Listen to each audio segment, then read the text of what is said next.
Sips and Stories would like to thank the following sponsors for your continued support.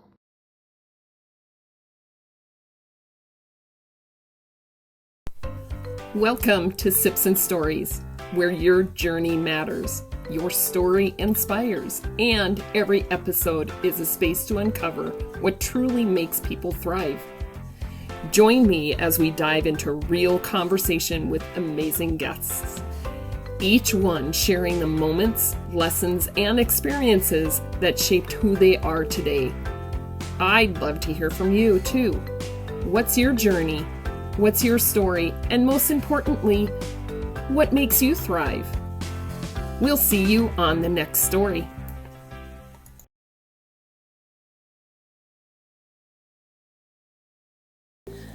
Welcome, everybody. I am Sandy. Welcome to Sips and Stories. Today I have Al here with me. And Al, if you can introduce yourself and tell people who you are and what you do. Oh, my name's Al Cazares. I've been in Colorado Springs since 1991, coming here with the Air Force. And in 2016, I opened up a professional handyman franchise here. So we take care of people's honey-do list for them in their homes for people that either don't know how or don't have time. I would like to go back, though. I want to actually learn more about what it is that you do, and so that you could share with people what Sure. it is that you do. But I would like to go back a little bit into, those younger years and how you ended up in you said Air Force. Right? Yeah. So how you ended up, what was life like growing up? Did you grow up here or? Oh no, I was born and raised in Arizona. I was born in Phoenix, and when I was 5 years old, we moved to Flagstaff. And at that time, the town was probably 25,000 people. Oh man, what is it now? It's over 100,000. But and it's changed so much too with the climate and all that kind of stuff too. Yeah. Right? But I went from kindergarten to high school and graduated from high school in 1972. That sounds. We don't have to say age here at all. Well, you know what? I want to age gracefully. There you go. And I think you are. Yeah. And really a great life, great family. I have two sisters and my mom and dad. My dad was an entrepreneur. He opened up his own TV repair shop, and on weekends I would work for him, testing tubes. I was going to say, you can't do that these days. Can't do that now. There's no such thing. But was a pretty good student, graduated sixth in the class, and had all kinds of offers. I had an Army full 4-year ROT scholarship. Had scholarships to Notre Dame. I had a couple of smaller scholarships, and my parents were all like, "Yes, my boy's going to go to college," and I surely disappointed them.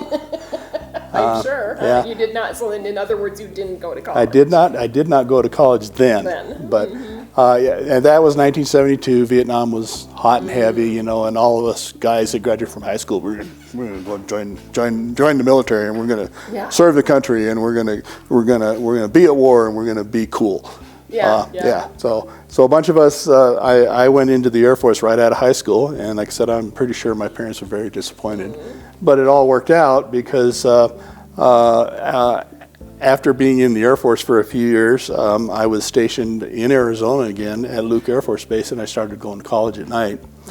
And one thing led to another. I was doing pretty good in school, and fortunately for me, there was somebody in an education office there that noticed. And he said, "You should get into this program that we have. We're going to get you a degree. You can go to any college you want to, and then we're going to commission you as an officer for the Air Force." And I'm like, "Okay, that sounds like a good plan." That's very nice. It's nice when you have a mentor that actually can help you move forward instead of being stuck wherever you believe that's where you're supposed to be placed. But it was all part of God's plan. Because you can follow your life after looking back on it. You can see these little thin threads where it's like, okay, we went this way because because He was leading us. So it all worked out great because I got a degree in electrical engineering, and while I was going to school there, I met my wife. Yeah. So was she in the Air Force? She was actually in the Air National Guard. She was a bookkeeper accountant for the Air National Guard there in Phoenix. and we were set up. We didn't know at the time, Really? but yeah, I was best friends with a guy that I was going in the electrical engineering field, and she was very good friends with his wife, and they conspired and put us together. We went. It was a Christmas party, and she was on her way to Minnesota, and She's a Minnesota she is girl? Minnesotan girl. Yeah. Okay. And That's why we get along. yeah. I can I can do the whole Garrison Keeler thing, But she was on her way back to visit family for Christmas, and we sat down, and I didn't talk to anybody else at that whole party. So about 3.5 hours, we just sat on the couch and talked. And the last thing I said is, when you come back, can we go out? Wow. Yeah, and so we had our first date in January, second date about 2 weeks later, and that second date I said, will you marry me? No way. Yes. And how many years ago was that? You guys have been together? That was 43 years ago. We just celebrated 43 years back in May. And you're like the 1%. Yeah. I swear that, go, okay, that's my person, and Yeah. I'm going to make it happen. Yep. Apparently she was in the same percentage. Yeah, I married up big time. So and it's been a great life. When we came here in 1991, she was both of our kids were born in Illinois, and not only in the same hospital but in the same bed in the same hospital at Scott Air Force Base. And so when we came out here, my last assignment with the Air Force, our kids were 2, 3, and 5. So they've known nothing but Colorado Springs. Oh wow. Yeah, so they didn't get to experience the military move around stuff. Yeah. So How many times did you move? Because I know that Air Force tends to stick around to bases a lot longer than I did not move very much. When I was enlisted, I was at Luke Air Force Base twice. I was stationed overseas in Taiwan. Back when Jimmy Carter broke relationships with the Nationalist Chinese, so that was fun over there. Came back to. you made it through though. Oh yeah. We were unpopular after that. But came back to Luke Air Force Base for another 3 years, and then went to Arizona State. So 12 years of my Air Force career were all in Phoenix.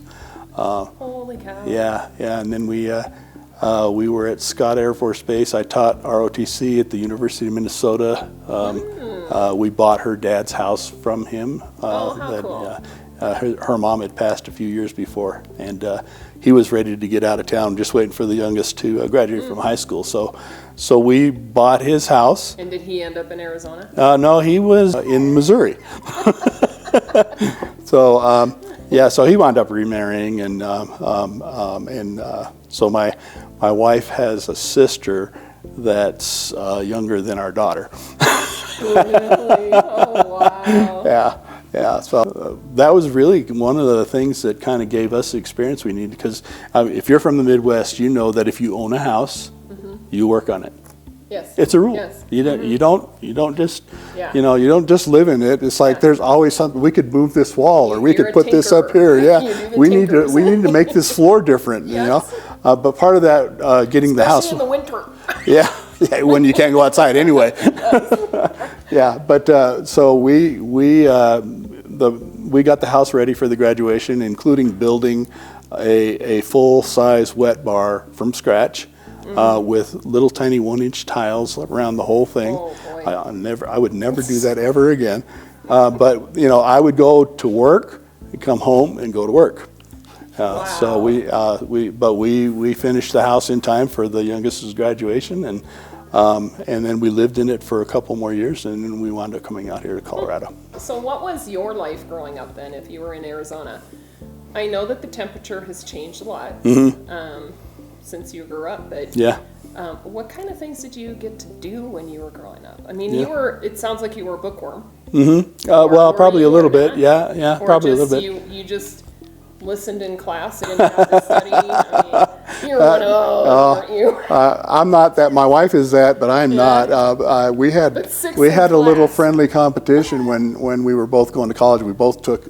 I took an elective that was in the area of field that she was studying, and And it's like I said, well, I can beat her.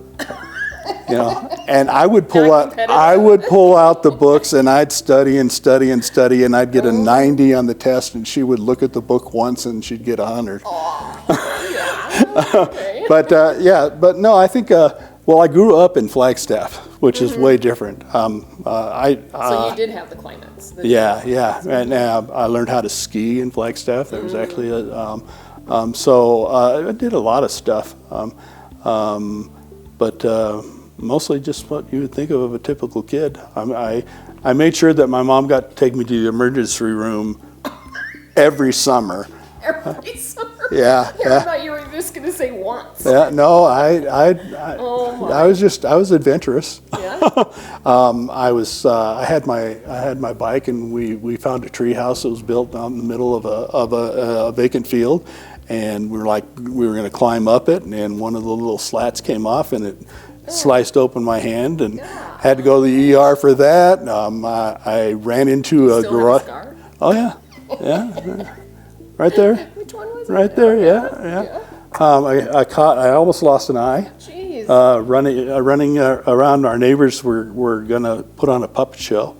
And we were in the backyard because they said, you can't come over. Those are pretty dangerous puppets if you almost lost your eye. But, this is old style homes and the garage door was one piece, and if you had it open, it hung there, and it happened to be hanging right at the height of my eye. And I came dashing around the corner because they said, we're ready. And I hit that thing, and so, it was always something. I ran my bike over a fence and flipped and landed on a rake. I mean, it just kept my mom really busy. I have two sisters, younger sisters, and I think they take after you, or oh they no, I think that they wanted to give mom and dad a break. I know girls seem to be a little bit easier as far as behaviors go. They don't go out and deliberately try to hurt themselves. Well, that's true. Yeah. But so. But I grew up. I have 6 sisters and then a brother. So all of us were, 7 of us before my brother. Yeah. And because Dad didn't have his boy, we just tried everything. I'm pretty sure my mom lost a lot of sleep wondering, please, okay, it's snowing. Please keep them out of the creek. Because we would always do, at the bottom of the hill, we would always build those ramps. Oh, yeah. And our sleds would go whee! Yeah. Always a lot of fun. Yeah, I did that when I was a junior in high school. It was another emergency room trip.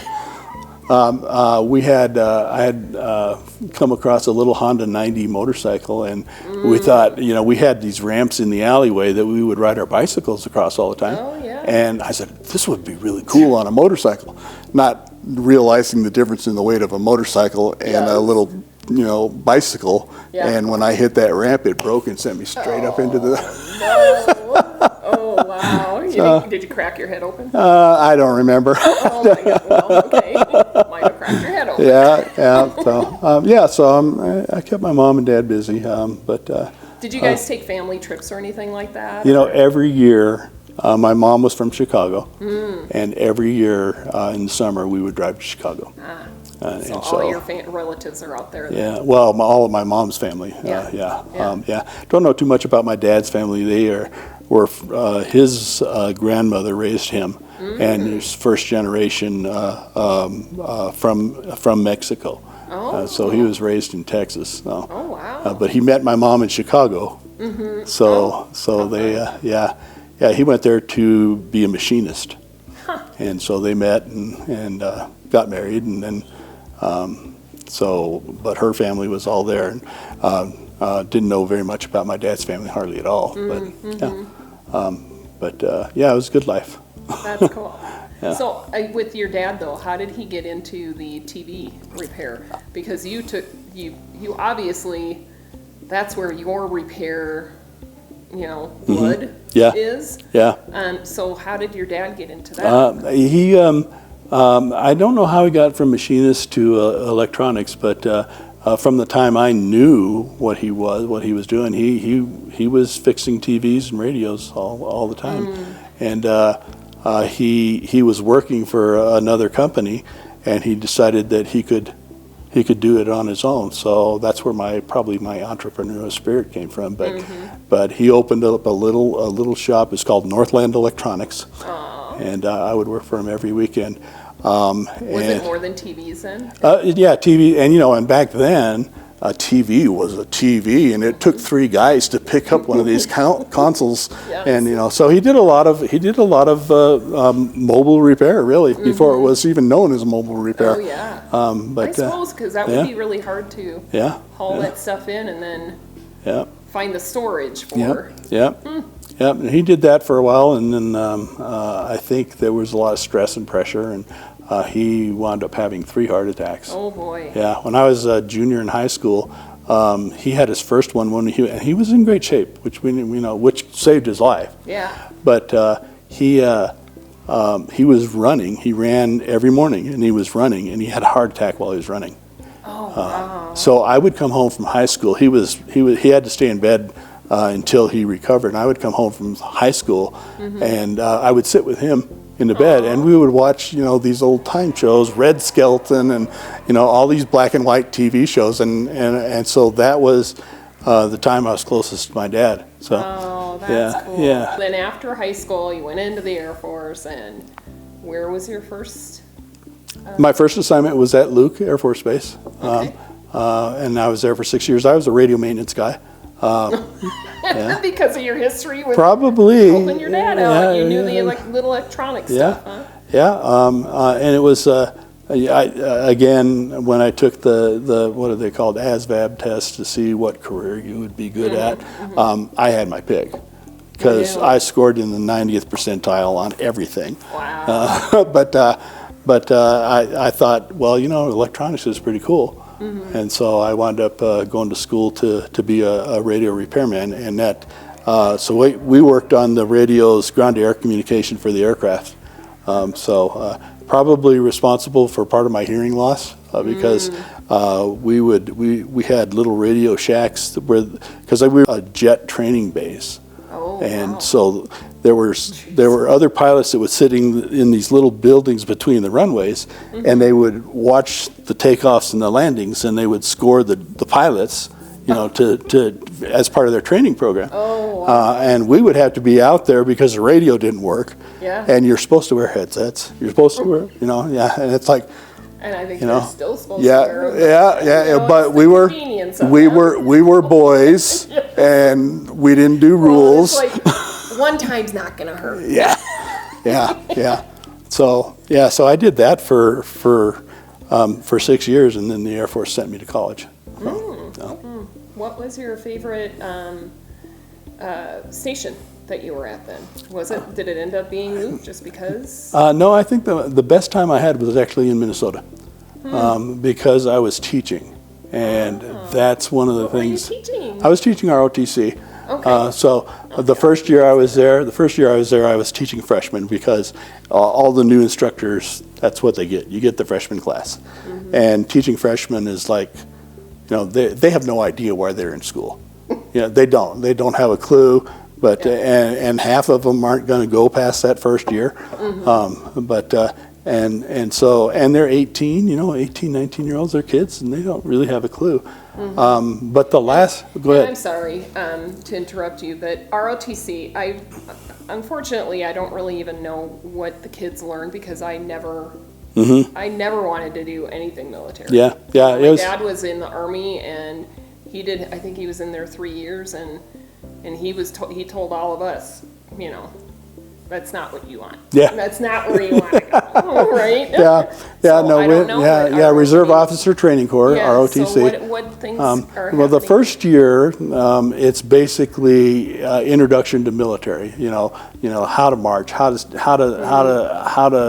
what are all the rules, and what's the chain of command, and all those kinds of things. But the last 2 years, I taught seniors.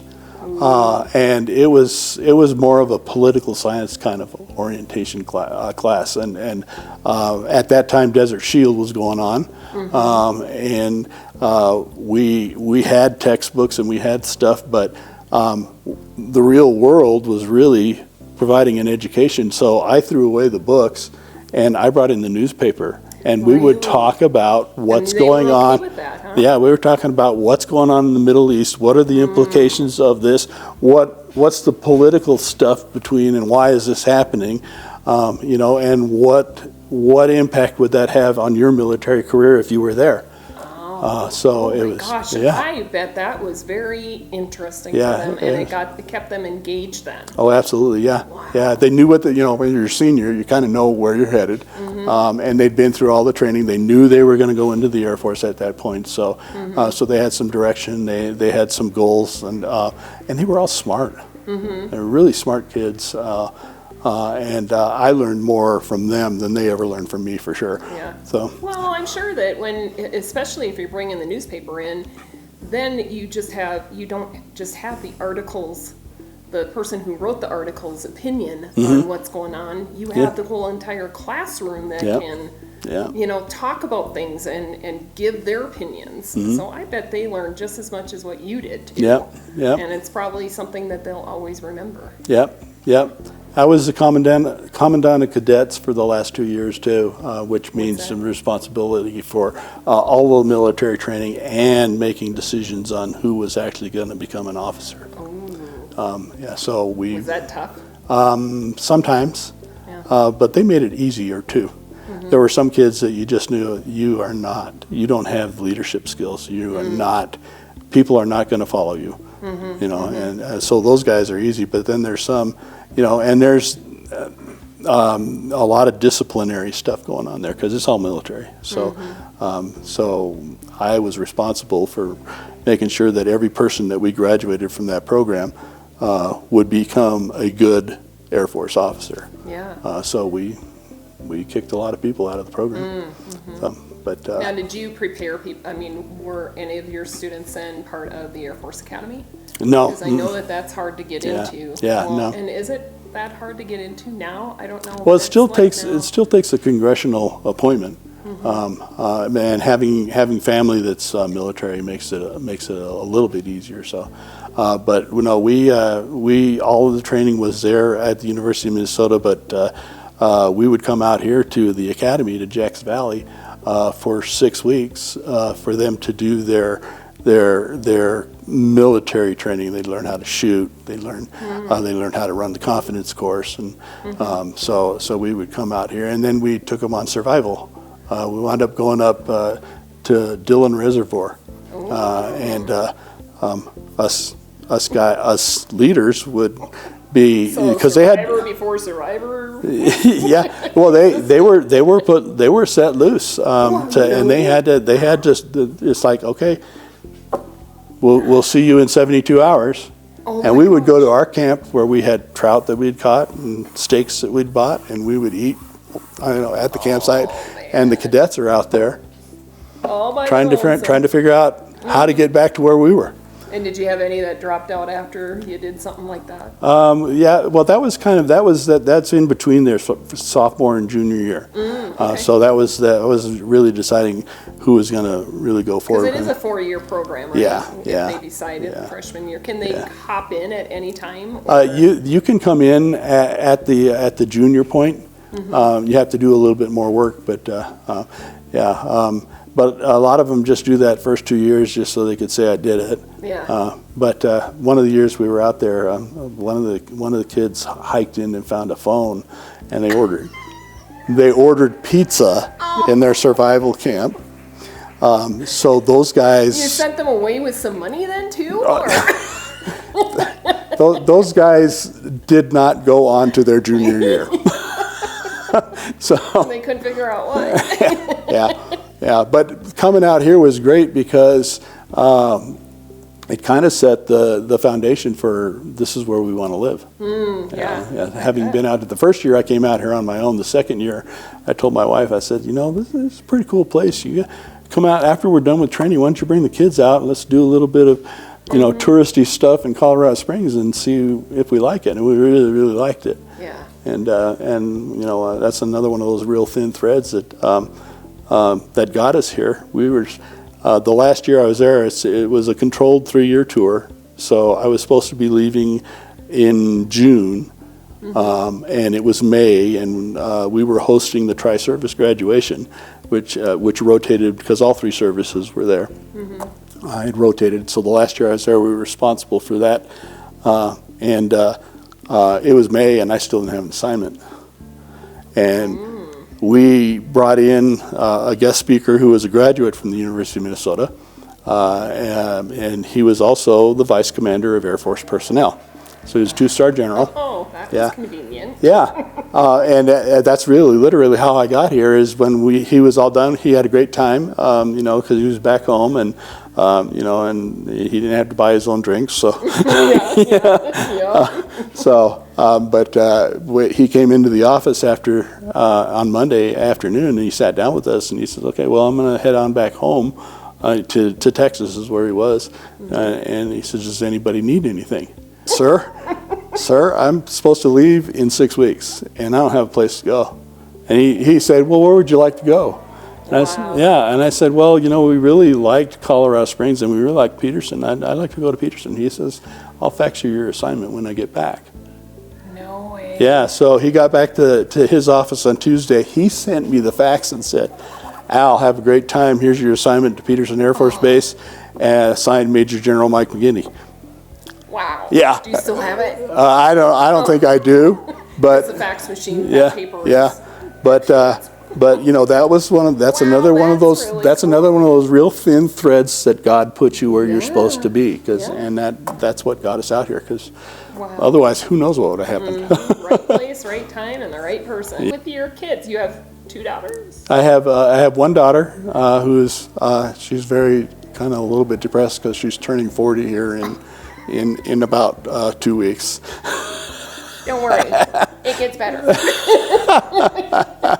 Yeah, and then her brother they're 18 months apart. Oh, okay. So and then I've got a son from previous marriage who just turned 50, and they're all here in the Colorado Springs area. So Oh, that's nice that they're around. Yeah. So. And what was life like for them growing up just only in Colorado Springs? Did they move? No, they've only been here. Well, the 2 of them. My son decided when he was 15 and we were living in Minnesota that he wanted to go and live with his mother. And where was she? She was in Phoenix. Ah, okay. Well, he didn't like the winters in Minnesota. And Minnesota's the only place that I've ever lived where you had to plug in your car overnight to keep it from freezing. Yeah. He went to Phoenix, and we came out here, and like I said, my kids went through elementary school. My son was in 6th grade. My daughter was in 5th. My son had some learning disabilities, ADHD, and he had a special thing from the state that said, because he's really smart. He could take a look at a math problem, and he could say, "Well, the answer is this." Yeah. But he couldn't show you how to get there. He did it all up here, and he couldn't write. He couldn't write very well. He could speak eloquently, but getting the thoughts out of the brain to the end of the finger didn't work. And so he had a special thing set up with the school, with the state, to say this is the way you have to teach him. And when he got at 6th grade, his science teacher, biology teacher, she said, "I'm not going to do that." Really? Yeah, and we said, "This is state mandated. You have to do it." Oh, wow. And she said, "I'm not going to do it." And I said, "Well, let's go talk to the administrator." And the administrator says, "I'm with her." And I said, "Then you guys lost our kids. We're taking them out of school today." So we homeschooled them from then on. Oh, you're kidding? I didn't know that's where you were headed with that. Holy cow. Yeah, we had been looking at it for a while. Wow. And my daughter was, typical Mean Girls stuff. And there were these cliques, and the Mean Girls were all, and she was not very happy in 5th grade. So we took them out. We spent a year. Those years are really hard. Yeah. Any teenage girl. Yeah. Or preteen. Yeah. We spent a year uneducating them. Getting and then we actually moved my daughter up, so we taught both of them. Actually, my wife did it. I would come home from work and I would start reading their astronomy books with them or something, and they, Dad. But I would help where I could. And we took them all the way through high school. My daughter went to UCCS, and she was a straight A student, so we must have done something right. Yeah. Well, congratulations. Yeah. That's awesome. Yeah. Handyman, electronics, teacher. Yeah. Yeah, teaching is one of the things I really like, which is why I think that assignment to Minnesota, the University of Minnesota, was the best assignment. So Yeah. Well, I would like to get into what you do now. Okay. And how you transitioned into that, because you were in the military for so many years. Well, first question though, before we move over. Did you, because you were in the Air Force, you were in the Air Force the whole entire time you were in the service, right? Mm-hmm. And thank you for your service. I'm sorry I didn't say that to begin with, but I know that's a hard life too. Not only for you, for the soldier, but for the whole entire family, and extended family too, because of the worry.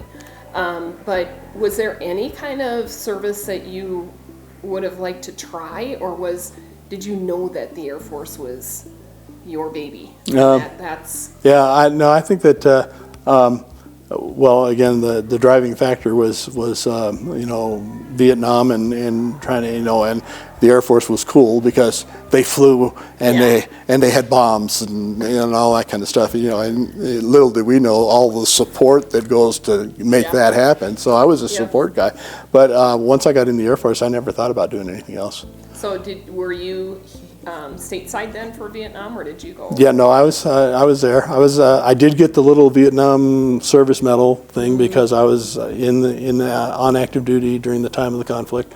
But no, I was never in an area where there was any kind of combat, unless you count having people throw rocks at you and stuff when you break diplomatic relationships with their country. No, I was very, very fortunate. I never had a bad assignment. I never had a bad boss. I pretty much loved every minute of the Air Force that I did. So when it came time to get out, it was a pretty easy decision too. Yeah. Because I could have stayed in the Air Force and pinned on major and stayed another 3 years to get like another $2,000 or $3,000 in retirement money, or there was hundreds of offers to do what I was doing as a civilian and getting paid, 1.5 times what I was making in the Air Force. So it was like it was a no decision. It's like, I'm going to get out. I'm going to make money. I was drawing retirement and making money, and So that was your goal. Well, did you know it was your goal though? At the time, that you just wanted to stay in the 20 years just to get that retirement? Once you get past a certain point, once I made that decision to go to school and get my commission, that was pretty much the commitment. We're going to do this as long as this is what we're supposed to be doing. So, So I got out of the military in 1992, retired with 20 years. And went right into government contracting. Took off my blue suit, put a tie on, doing exactly the same thing I was doing with the Air Force, getting a whole lot of money for it. Decide what color tie you wanted to wear each day. And when I was active duty, I had a friend that I was stationed with at Scott Air Force Base who had gotten out, way smarter than me. He got out and he started his own company. And so he was in Illinois and he had his company, and he came out and visited us while I was still active duty, and he says, hey, we're going for this contract with the Air Force, and there's going to be work in Colorado Springs. Would you open up my office in Colorado Springs if we win? And I was like, perfect opportunity. Knowing somebody who really pays attention. So I said, sure, of course I will. Well, government contracting, there's always delays. Everything always moves to the right. The money always moves to the right. But I said, sure, I'll do that. Well, it was time for me to retire, and that contract hadn't happened yet, so I went to work for another company. I worked for them for 2 weeks, and he called me up and he said, we won. So So you ended up leaving. I wound up leaving that company for after only being with him for 2 or 3 weeks. Mm-hmm. It was great. I opened up his office. I worked for him for 6 years. Government had funding issues and all kinds of stuff. So we were having to let people go, not because we hadn't won the contracts, but because the government wasn't funding and we couldn't pay them. Yeah.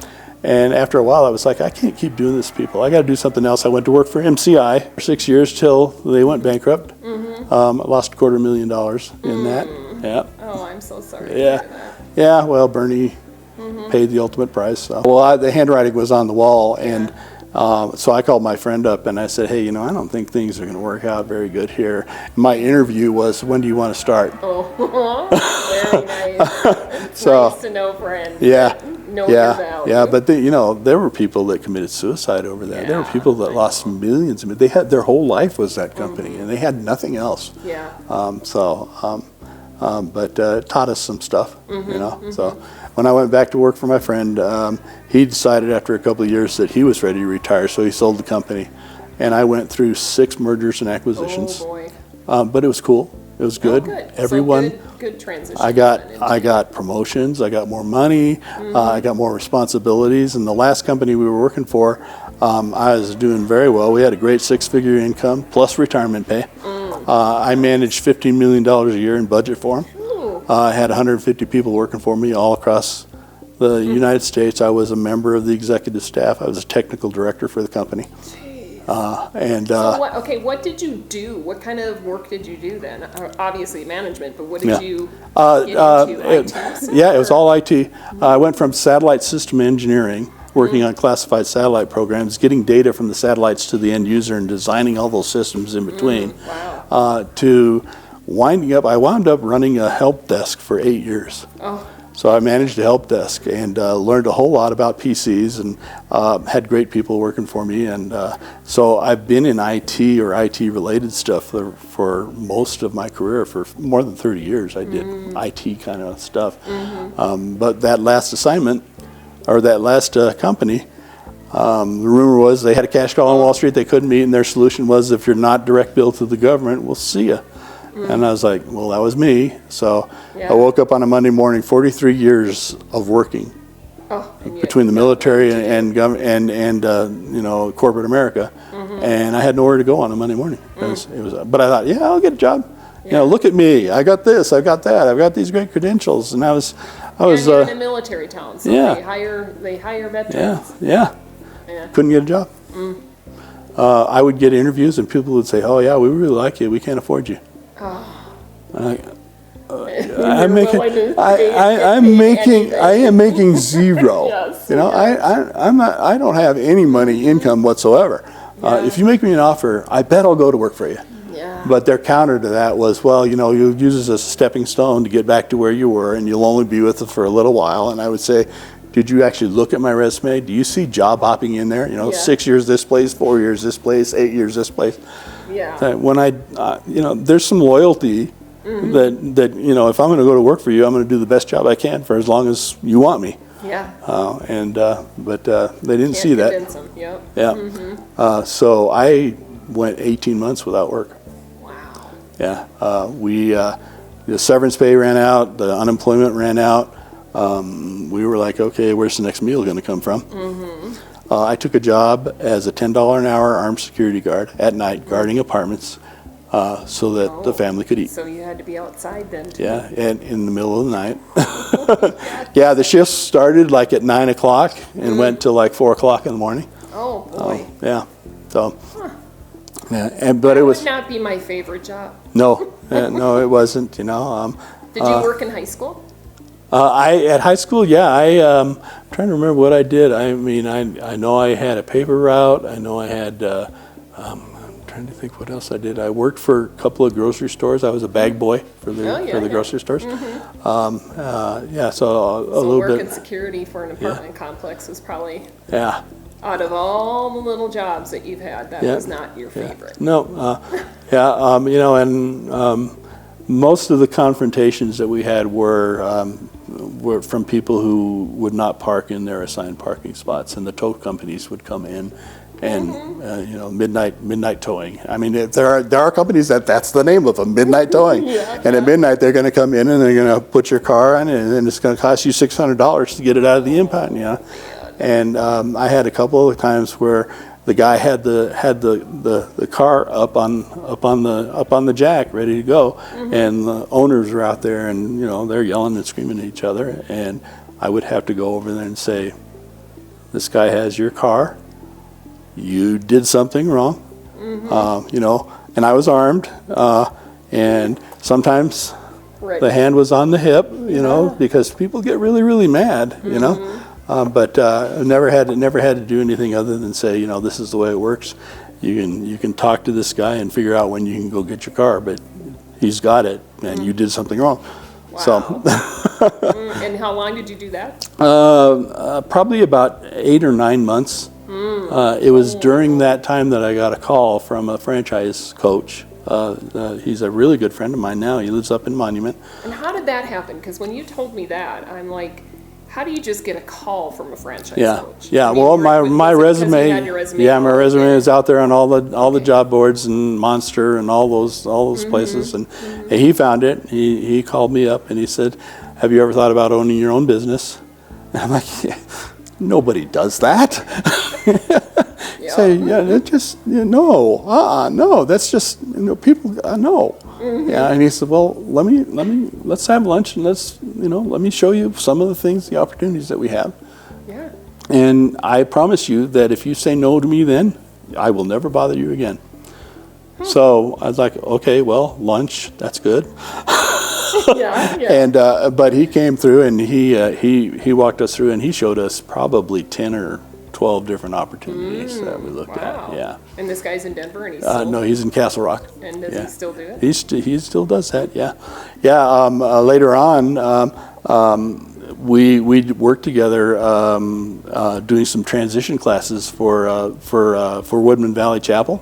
Military guys that were getting out, or people that had lost jobs and were not. So I would go in and speak with him about how you could become an entrepreneur, and we still keep in contact to this day, and that was 11 years ago. Wow. 12 years ago. So yeah. So this is another one of those very fine lines of God being in your life that led us to where we are, because we had narrowed it down to 4. There were 4 that we thought we really could do. Do you remember what the 4 were? One of them was a staffing agency.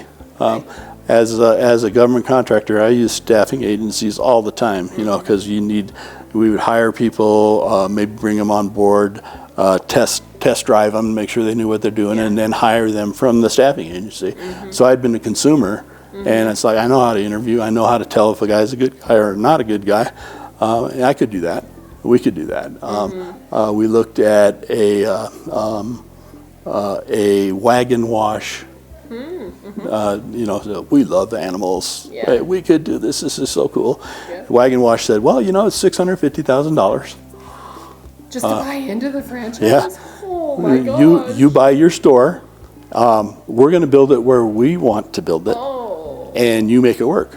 And I said, what if your demographics are wrong? What if you miss? It's your job. I said, no, thank you. So that was the other. Easy. Let's toss that one. Yeah, and the other 2 were cruise travel agency and house doctors. And we kind of eliminated the staffing agency and the wagon wash pretty early. But the cruise travel agency and house doctors, we were like, we don't know which one of these we're supposed to do. We don't know. We could excel at either one of these. Yeah. So we did what good people of faith did. We said, let's get God involved in this. Let's not make a decision and ask him if it's okay after we did it. Yeah. Let's say, God, what are we supposed to do? And so we set aside a weekend for prayer and fasting. Wow. Yeah. And I remember you telling that story the first time, and I'm like, Yeah. How many people don't do that? Yeah. How many people, if people did do that more frequently? Yeah, yeah. How they would actually, I mean, Yeah. you know, because when you do get that quiet time, Yeah. it's amazing what actually comes to you. Yep.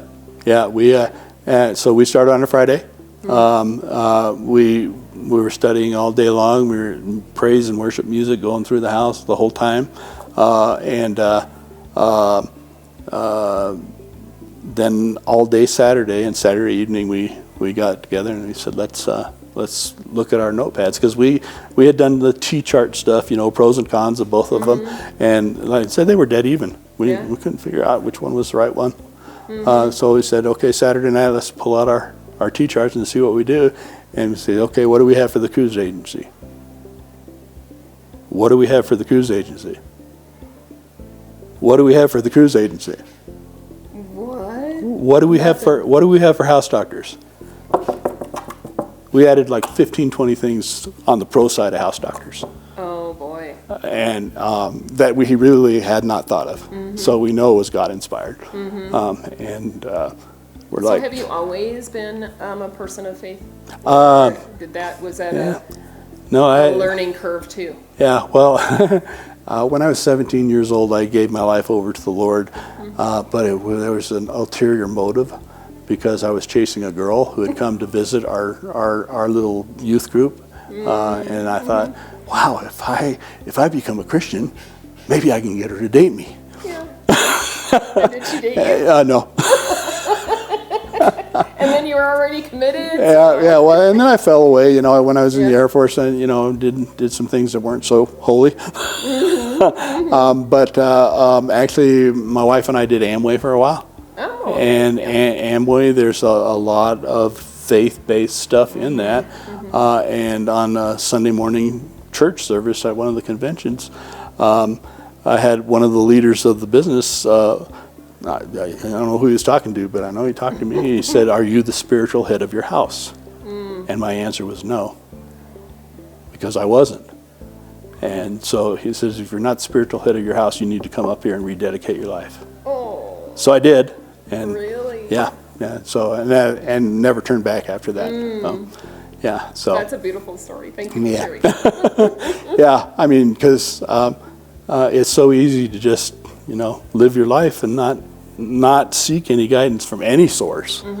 But that was really the turning point. And I don't remember how many years ago that was, but. So house doctors, before we run out of time. Sure. Yeah. House doctors. So you decided on house doctors, and then how did it start? I mean, was it instant? Where you just kept knocking doors and somebody needed help, or because you're like the operations guy, right? Yep. Yep. I mean, is that what your role is? Yeah, pretty pretty much. The owner, but Yeah. Now my job is really marketing and networking and that kind of stuff. I've got a great office manager who does everything, and she's made my life really easy. We opened up. We bought the franchise in December of 2015. Went to training in January, and then we had to do a bunch of stuff with the state to get everything legal and everything. We opened up our doors in April of 2016. 3 months into it, I had 3 trucks running. We had. Wait, how many months into it? 3. 3. Oh. Yeah. We grew really cool. fast. Yeah. And I had a customer service rep who was answering the phone, and I was looking for another person, and came in after a day. And at that time, I was out in the field a lot too. I was doing repairs too. I was going to ask you if that's what you did. I'm pretty sure that's what you said you did. Yeah. So came in on a. I had actually interviewed a guy on a Saturday. Was going to make him a job offer later on in the week. And on a Wednesday afternoon, my customer service rep and my lead tech walked out. Oh. Said, "We can do this better." Oh, well, I guess that's what what they see when they're working, and they're working really hard. Yeah. And then they try it, and they're like, it's not so easy. And so I was a Wednesday afternoon. I had jobs scheduled Thursday morning. I had a part-time guy that was working for us, he said, "Well, I'll go full-time." And I called up the guy that I had interviewed on Saturday, and I said, "What are you doing tomorrow?" Told him what was happening. He says, "Okay, let's be at this lady's house at 8 o'clock, and let's get the job done." Knock it out. Yeah. Wow, that's awesome. So saved my bacon. Are some of those people still with you? No. My lead tech has been with me for almost 10 years now. He He was. He must be easy to work for then. If Yeah. Well, somebody's sticking around that long. people love him. Yeah. People love him. He says I'm the best boss he ever had. I don't take any credit for that. You don't even take credit, but Yeah, yes. yeah, yeah. But we hired him as an assistant, as a helper. And I had another tech that said, "Hey, I got an opportunity I just can't pass up. It's a great job." Turned out that he went into his own business in competition against me. But so I was with by that time I had an office manager, and things were going pretty good. And I said, what do we want to do? She said, well, Steve's been doing a pretty good job for us. Why don't we give him a truck and see what happens? So we gave him a truck, best decision we ever made. So we have people that call him up, and call us up and say, hey, I need him to come out and do this. Well, he's not available for 3 weeks. I'll wait. Wow. So just giving him a truck gave him more of the confidence that he's here to stay, and you guys respected him enough to trust him with something like that. Yeah, and he's really, really good at what he does. So he's one of these guys that, it's like, hey, can you do this? And he'll pull up a YouTube video and he'll look at it and he'll go, oh yeah, I can do that. It'll take me 3 hours and I need XYZ materials. Oh, he's boy. right. Yeah. That's awesome. So, I know a lot of contractors that do that, and it's just kind of like my math brain just doesn't math when it comes to stuff like that. I have to measure and remeasure and measure again. Measure twice, cut once. Yes, I did that once, and I'm like, never ever again, because trying to get the right part after doing that. So he's been with us for a long time, and we just started another. It's been hard to find good quality people, because we have a standard. And I want to say we're the gold standard. I mean, we've won awards. Yeah, I was just going to ask you about that gold star. Yeah, we've best of the best of Southern Colorado for the Fox 21 thing. We won that 3 years in a row. That's the thing that we're most proud of, because it's a vote of your customers. Yeah. You don't get that award if you don't do good work for the customers, and the customers like you. And so we've got customers now that hey, I need this fixed. Do you need an estimate? No, just come fix this and send us a bill. That's nice. Well, and that's the whole thing. Your customers have that trust in you that you're not going to gouge them either. Yep. I mean, they know your work. They know that it's quality, and they know that when you come out, it's going to get done right the first time instead of. That's and right. if it doesn't, our mission statement is. They know who to call. Our mission statement is to be the best handyman service in Colorado Springs. Yeah. And I think we do it. Yeah. And then you design spaces or not? No, we don't do anything like that. I mean, we'll do. We've done some remodeling. We've done some reconfigurations. We have one lady that hired us to build the Labrador pub in her basement, and that was after we built her an exercise room. So we'll work with the customer. We did, we're starting to use AI more and more on figuring out estimates and that kind of stuff. And one of the projects that we were doing was for people. This lady wanted to have some custom flower holders on the side of her house and some other things. And my lead tech, he's really into this AI stuff and he's really good at it.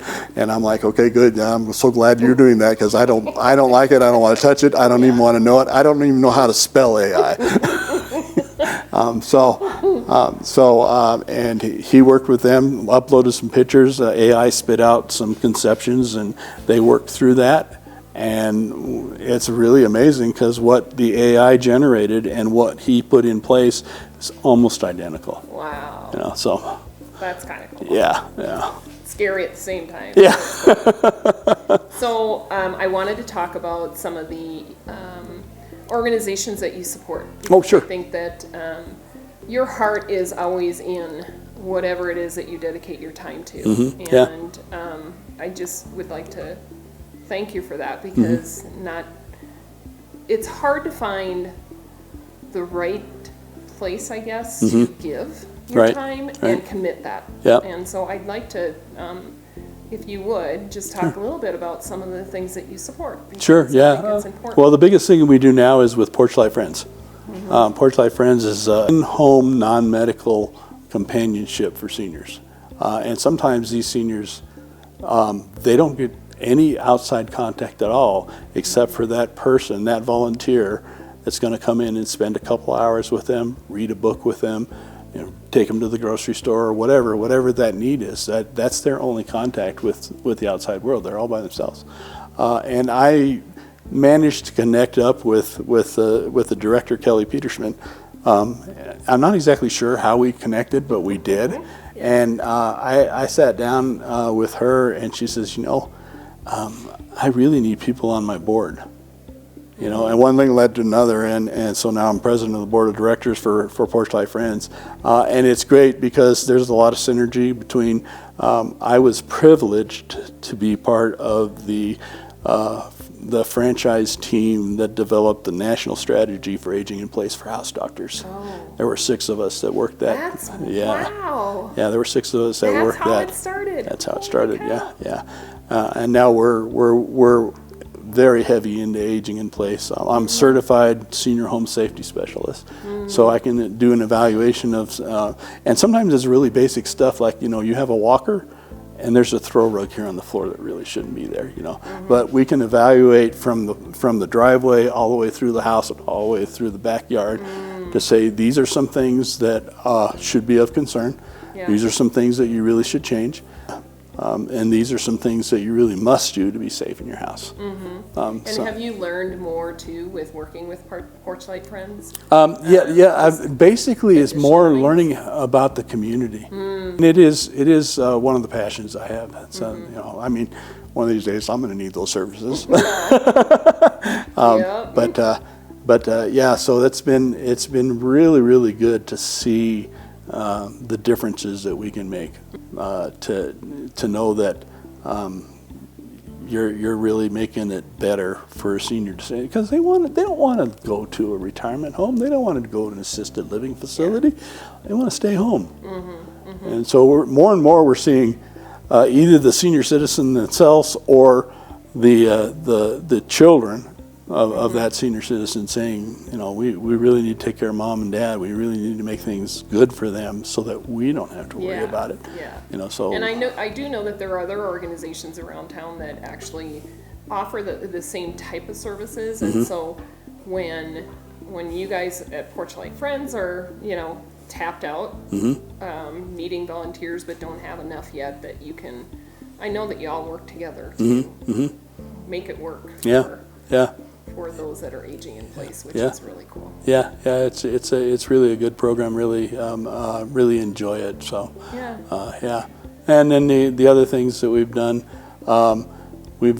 some volunteer work for some churches. Eventually, House Doctors in Colorado Springs will have a nonprofit side to where we'll be able to dedicate and do work at no charge.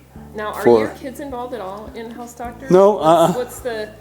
What's the future look like for House Doctors? I know that this year you had a... we had some challenges. Well, we survived COVID. We did well on that. We got some grants that got us through that. I guess it was about 3 years ago. We had our best year ever. And coming out... Why? It was just because everybody was doing stuff, and the economy was picking back up and everything. And I said, okay, well, we're gonna become a $1 million company here pretty soon. I got another vehicle, was making all the plans to put things in place, and then the bottom fell out. And it's like, so I wound up having to take a lot of personal money and put it into the business to make sure that my employees were taken care of. And the last time that happened, I was like, I don't think I want to do this anymore. And another opportunity, my wife, bless her heart, she's just like, well, are you asking the right questions? And I'm like, I don't know if I am. And that led to a full day of digging deep into the Word, and finding the answers to the questions that I didn't know were my questions, and then ultimately getting a word of knowledge that said, you are in the right place. You are supposed to keep doing that. Wow. And I want you to keep doing it until you're 75. What? You got the house lawn. Yeah. I had never had an endpoint. I never had a date like that. But it's like, and then what was really cool is this, and then I'll tell you what I have for you next. Oh. So I know. So I got inspired. That's not the end. I got inspired, and things have turned around. We're seeing more and more work coming in. We're really looking to find quality people. We want to add more technicians. The market seems to be coming back. And the nice thing about it, home services, people always have to have something done. Yeah. There's always something that's going to break in your house. There's no such thing as a 10-year warranty on your home. Well, are you capable of mentoring somebody then to take over House Doctors after? Yeah, I don't mean you can build a legacy and pass it on to your kids. I think right now, because my kids, I don't think they're interested in it. But House Doctors also has a strategy for you to develop your business to make it profitable and a good deal for somebody else to come in and buy the company for you. Yeah, so they have and they'll find the candidates that will do the same kind of job with the same kind of passion that you have. Because it's their reputation out there on the line too. Yeah. So, Very cool. Yeah. Well, I would like to open it up to the audience. Okay. Questions, if you're open for that. Sure. Yeah, and thank you so much. This is fascinating, Alan. So, you kind of touched on the aging in place. But I've heard of freedom to stay. Can you tell me more about that? And are they related? Sure. Yeah. Freedom to Stay. I did mention that was I was part of that the House Doctors pilot program to develop that national strategy. Aging in place is a very, very common term. It's well known all across the industry. But Freedom to Stay is the brand name, the logo that we used for specifically for House Doctors. So our Aging in Place program is called Freedom to Stay. I like that. So I like that. I didn't come up with it, but I think it's a good name. You should just tell them. Sure. Yeah. You were part of it, right? Yeah. That was very exciting to work with other people all across the country to figure out, how are we going to do this? How are we going to, because we don't want to be a total cookie cutter, because my market in Colorado Springs is not the same market that a guy out in Augusta, Georgia has. He's got different stuff, but we want it to be as close as possible to where if you have used a House Doctors in some other city and you come into Colorado Springs, you will be familiar with House Doctors and you'll want to use it. So, that's great. Yeah. I would like to ask someone who's been in the military, when you retired, what rank did you end up with? Yeah. I was what they call a Mustang. Yeah, because I was 12 years enlisted, and I retired as a captain. All right. If there's no more questions, then I didn't know if there's anything else that you wanted to share about the work that you do. Yeah. And if there's anything that you want to share, and then I'll ask you to, Well, I just want people to know that if they call House Doctors, we're a trusted company. There are lots of people out there, and the handyman business has its dark side. And there are people that will ask for deposits and never show up. There were people that say, I'm only going to charge you $50 an hour to do this, and I'm going to do a great job, and they'll start the job and then walk away. And so we want to overcome that. We want you to know that if you call House Doctors for a home improvement or a home repair, you're going to get 100% integrity, 100% honesty, and a fair price. Yeah. And we don't operate any other way. So that's great. Yeah. All right. Well, I want to thank the studio audience for coming out today and joining us, and you, the viewers, for watching. So thank you very much. And if you could let everybody know how to reach you. Sure. Yeah, we're out. We've got a website, housedoctors.com, and then you can do a /Colorado Springs, so you can reach us that way. Our telephone number, 719-596-1111, and you'll talk to the most brilliant office manager in the world if you call that number. Yeah, and we're out there on Google and everything. So if you do a Google search for a handyman in Colorado Springs, we'll show up there too. So. And is there a way to reach you if there's any questions about Porch Light Friends or just call House Doctors? Yeah, they can call House Doctors. Or, yeah. So, okay. Yeah. Sounds great. Thank you so much. Well, thank you, Sandy. It was a real pleasure. Yeah. And thank you again to the audience. Yeah. And we'll see you on the next story. Yeah.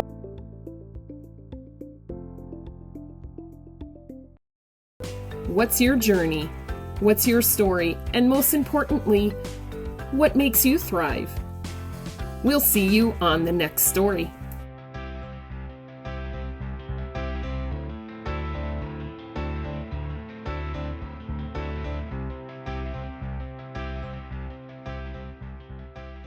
I was always stressing about when to bathe my dog. He was always getting so dirty and itchy after playing outside, constantly battling ear infections. But then, Scenthound totally changed the game for us. Now, I don't have to think about it. We go every month. They take care of everything. A bath, nails trimmed, ears cleaned, and teeth brushed. Plus, they do a wellness check at every visit, so I always know how he's doing. And the best part, he actually loves going. I swear he knows when it's Scenthound Day. If you have a dog, take them to Scenthound. It's the easiest way to keep them clean, healthy, and happy. DER Windows and Synergy Homes is your trusted partner in building, improving, and protecting what matters most, your home.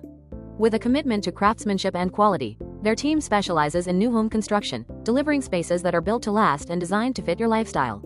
Beyond building, DER Windows and Synergy Homes offers a full range of exterior services to keep your property looking its best and performing at its peak. From expert stucco and custom stonework to durable roofing solutions, replacement windows, and efficient gutter systems, every project is handled with precision and care. Whether you're starting from the ground up or upgrading your current home, DER Windows and Synergy Homes combines experience, reliability, and attention to detail to bring your vision to life. DER Windows and Synergy Homes. Quality you can see, craftsmanship you can trust.